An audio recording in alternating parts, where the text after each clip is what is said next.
গ্রামের শেষ প্রান্তে ছোট্ট একটা কুঁড়ে ঘরে থাকত গরিব কৃষক রহিম। তার ছিল মাত্র 1 বিঘা জমি।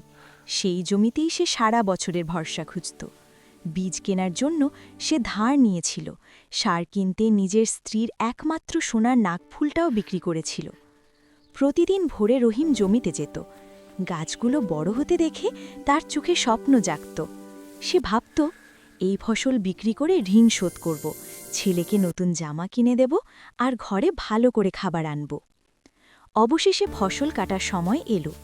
সোনালি ধান দেখে রহিমের মুখে হাসি ফুটল। সে ঠিক করল পরদিন সকালে ধান কাটবে। কিন্তু পরদিন ভোরে জমিতে গিয়ে রহিম হতবাক হয়ে গেল। তার পুরো জমি খালি, একটাও ধান নেই। সব চুরি হয়ে গেছে। রহিম মাটিতে বসে পড়ল। তার হাত কাঁপছিল, চোখ দিয়ে পানি ঝরছিল। সে শুধু বলল, এটাই ছিল আমার শেষ ভরসা। দূরে দাঁড়িয়ে তার ছোট ছেলে জিজ্ঞেস করল, আব্বা, আমরা এখন কি খাবো?